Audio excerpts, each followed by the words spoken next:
Hi, this is Tim Santoni and welcome to Santoni Spotlight. Today I'm joined by Anabella Bonfa. Anabella, thanks for joining the show. I really appreciate it. Thanks for having me.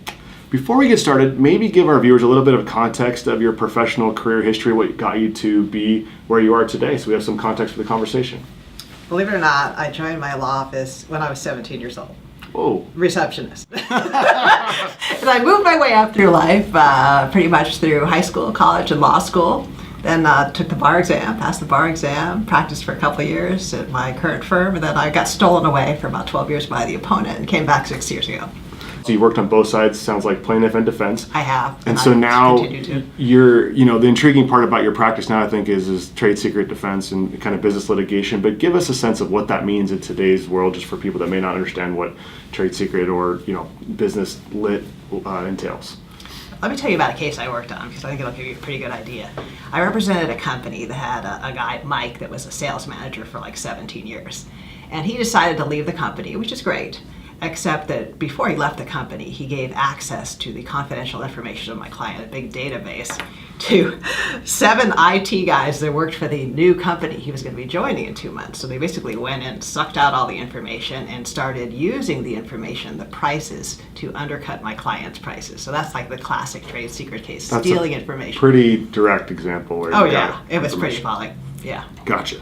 So over time, curiosity, we had paper forms, you had documents, very much paper-driven businesses. Now we've moved into electronics, and you made reference into your example, the fact that they had an IT person do it. So give us a sense of how technology has impacted the way in which people, commit kind of illegal activity, and how that impacts your practice now as it relates to the technical side.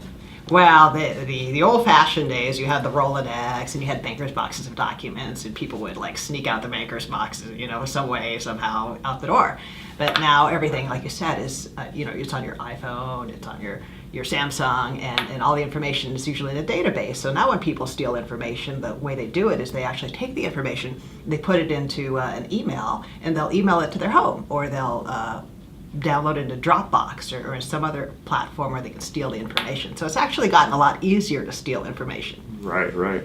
So as you're working with clients, obviously in litigation, once these things happen, but what are some things maybe proactively that business owners that tune in may be able to implement that obviously protect them from those types of things, kind of best practices? Yeah, best practices is you want to have an employee manual that spells out what's yours and what belongs to the company. So you would say, if you're Tim, you're going to say, okay, I have a confidential client list and has the names of all the insurance carriers I work for and their rates and the deals I provide to them. And you tell your employees that if you ever leave my business, that this stuff is stuff you have to return to me, and this belongs to me, and it's this database and that database. And you're very specific about what belongs to you, and the fact that if anybody ever leaves, it still belongs to you. So that's one of the best things you can do. Gotcha. And so do you help clients in drafting those type of agreements or reviewing agreements that they already have in place? I assume that once there's litigation, you're forced to kind of take a deep look, but are you able to kind of guide them or say, hey, we should update these procedures? I imagine.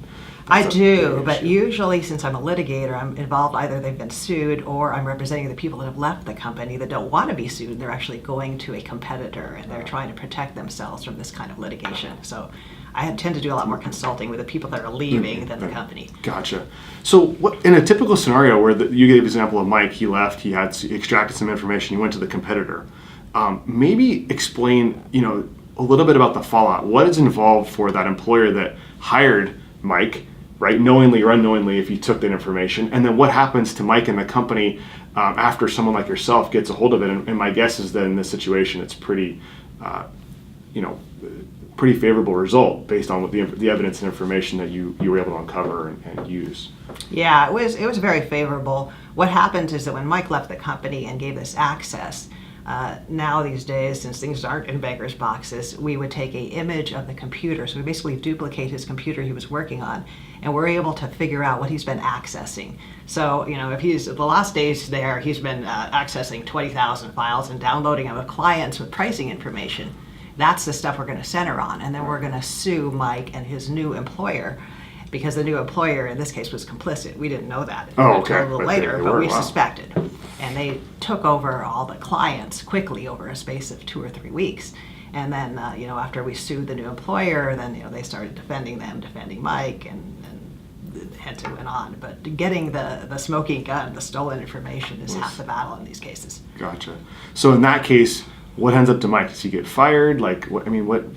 I imagine that your image is tarnished for quite some time in that industry, right? I mean, this doesn't go. Yeah, easy. Usually there's many routes, but one of them is an injunction. So you basically prevent Mike from using the stolen information. Got it. Or a lot of times, the client, maybe the client likes Mike, maybe the client wants to go with Mike, and you can't tell the client who to use and who not to use. So you end up getting from Mike the value of that business going forward a number of years, and you settle. And a lot of these things are settled confidentially, because if you're the thief, you don't exactly want to be caught with your red hand, cookie jar. Well, and also too, if you want to, if the business pursuing Mike wants to maintain that relationship with the client and not have that issue come up, and also have some financial gain in the future, it probably makes sense to have a pretty sophisticated confidential agreement for a variety of reasons. Interesting. Yeah, on the side of the employer hiring Mike, if you wanted to hire some high-profile salesperson coming from another company, what you would want to do is have him sign an agreement saying, "Hey, Mike, we're happy to have you join us, but we want you to make sure that you don't take anything from your previous employer. You're going to sign here saying that you didn't take anything. And that way, when we hire you, we don't get sued as defendant number one." Right. Yeah, that's crucial, right? Because what you don't know will eventually hurt you, and That's hopefully right. he or she is being honest about when they sign that agreement. But it's amazing how easy it is now to transfer information. It's so much simpler. Interesting. So as you've grown in your legal profession, what are some activities and things that you kind of had to force to learn on the kind of business development marketing side to grow the practice? Obviously, having expertise in the legal side and being able to be an effective litigator, but in today's environment, where obviously having clients is super important in order to exhibit those skills in court and litigate, what are some things that you do to kind of develop that business and grow the relationships and trust and get referrals for you and your firm? I'm pretty active on social media, both on Facebook and on LinkedIn. LinkedIn is a big way I connect with people, and one of the things I do is I help people with their LinkedIn profiles. That way I get to know the person really well. I can figure out what their business is about, how can I refer them business, and for me, it's enjoyable. I actually really like figuring out what makes somebody marketable, and I have that skill. I almost went into marketing, so I actually love working with people on their LinkedIn profiles.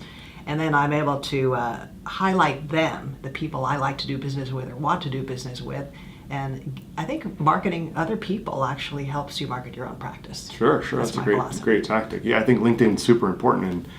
And my take is a lot of people know they need to be there, but they don't have an optimized profile. They don't know what the activities are, and just being there isn't enough. So the fact that you're able to help them and find out what is marketable or what is interesting about them, especially people in the legal profession or even in business, is super important. It helps them to kind of get some results. If I could give one tip to people on LinkedIn, it would be to have a good summary that explains what you do so that anybody can understand, even a high school student. A lot of them are so complex, I can't even figure out what they do. I'm confused.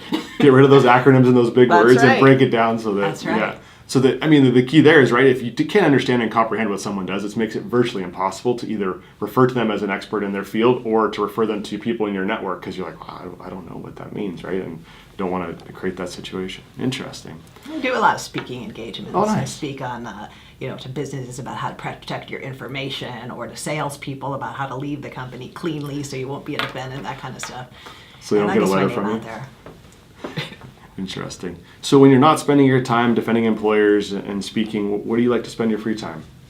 I'm a pianist. Oh. I've been playing since I was 6. So, I play the piano. I actually compete in Orange County Fair every year. I compete in the table setting division. So they give me a theme, and I come up with some crazy theme. It could be Jurassic Park. It could be medieval times. It could be anything. But It's my little creative outlet. Awesome. We'll link up all of Anabella's information in the show notes below. If you want to connect with her, we'll leave all the information down there. If you have a question that you want to leave it in the comments. We'll make sure that Anabella gets back to you. Thank you so much for coming on the show. I really appreciate it. Thanks, That's Tim. great.